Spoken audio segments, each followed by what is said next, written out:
from Florida Politics. New national GOP 2024 poll shows Ron DeSantis in third place, behind, obviously, Vivek Ramaswamy.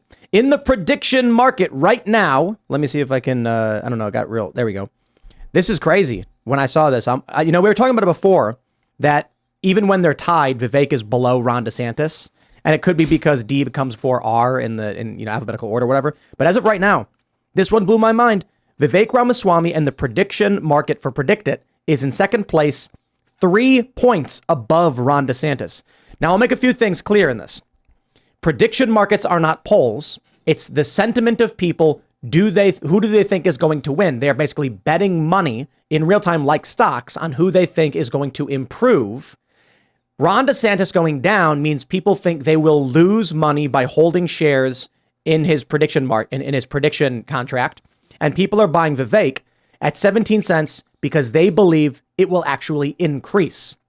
These are not polls. We had, with Bill Mitchell was discussing this with us earlier in the Culture War podcast. And he said, and we had Cal Becker as well. Becker said that Real Clear Politics is better. I do prefer aggregate polling instead of singular polls. Like they mentioned this one article that he's in second place. Yeah, well, Vivek, I think, has like 3 polls showing him in second, and DeSantis has like 8. But these polls go back a week or 2 or 3 weeks or even a month. So when they do these aggregate polling, just consider the difference between prediction markets, which is real time, short term changes, and prediction markets, which is long term sentiment. There's reasons to weigh both differently. But for the time being, I will tell you, one of the things I think that's helping Vivek right now, the reason why he may have jumped up, is that at 3:05 a.m. this morning, Elon Musk tweeted, he states his beliefs clearly. Quoting Vivek Ramaswamy says, truth, God is real. There are 2 genders. Human flourishing requires fossil fuels. Reverse racism is racism. An open border is no border. Parents determine the education of their children. The nuclear family is the greatest form of governance known to mankind. Capitalism lifts people up from poverty. There are 3 branches of the U.S. government, not 4. The U.S. Constitution is the strongest guarantor of freedoms in history. Elon Musk is now promoting Vivek. I mean, they love this guy. I'm wondering, do we see this continue? Does Vivek overtake Ron DeSantis? What do you think is going to happen in next week's debate? Yeah, I think so. I agree. Easy enough. All right. I agree. We agree. All right, moving on. I mean, I have a lot more to say, but I just talked a lot, so I'll let other people talk. I just don't feel like there's a lot of groundswell appreciation of Ron DeSantis. Like, people can, say what they want about his record. There are people that are going to cast it in Florida, I mean, as a governor.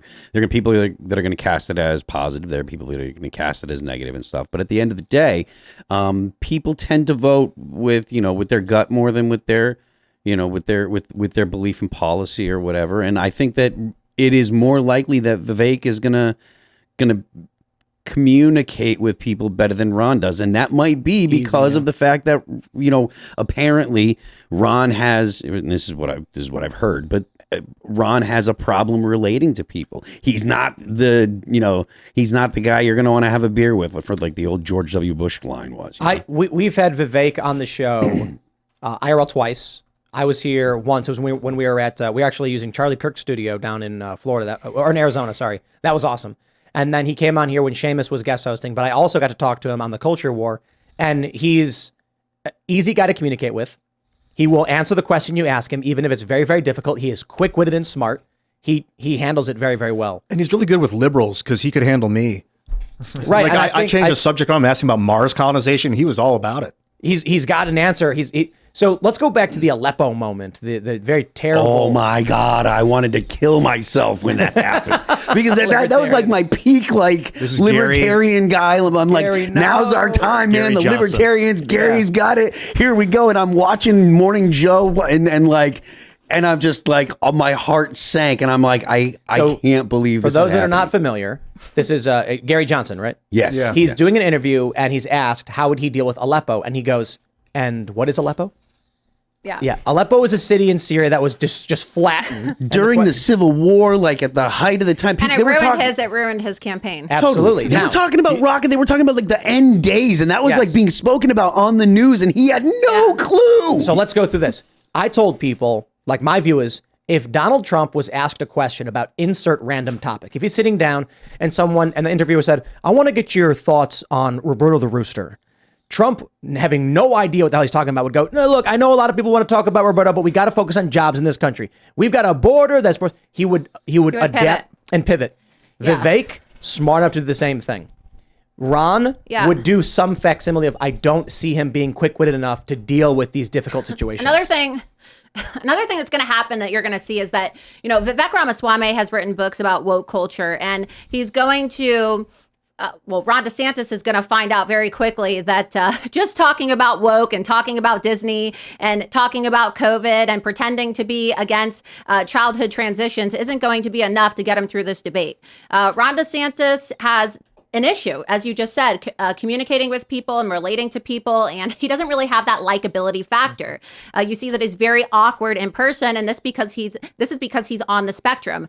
Politico, you could pull up the article if you want, actually wrote an article about how Ron DeSantis might be autistic, and there are lawmakers in the Florida legislature who have talked about how he has Asperger's. I know people who have worked with Ron DeSantis in the past, former staffers, who have said that he has Asperger's. I'm not saying that there's anything wrong with people who have Asperger's, but obviously one of the issues that comes with, being on the spectrum or having some form of autism is that sometimes you lack social skills, right? That's one of the main characteristics about it. And so Ron DeSantis, right, you'll see him in these situations where people will come up to him and say, there was one that I'll never forget where he was, I believe, in Iowa, and somebody goes, oh, I just drove 8 hours to come see you. And Ron DeSantis goes, oh, great. And he walks away. Like, he didn't even ask the guy, like, if you want a photo or how you doing.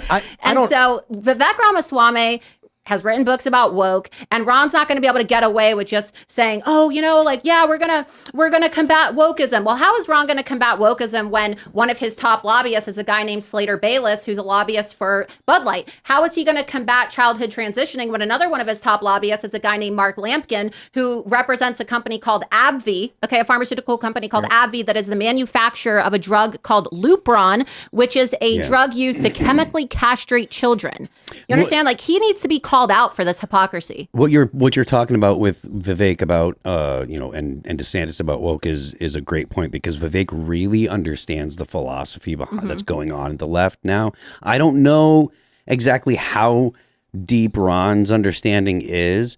I don't feel like Ron really understands the philosophies behind it, whereas I do feel like Vivek understands. Exactly. He understands. He knows who Mark Hughes is. He knows the leftists that are writing the philosophies and writing the academic papers that are having significant effects on the culture today. He's aware of the actual problems in the philosophy. A lot of people are going to say, oh, we're talking about Vivek and Ron. It's like, well, yes, these are the guys fighting behind Trump for the next position. So I think it's warranted.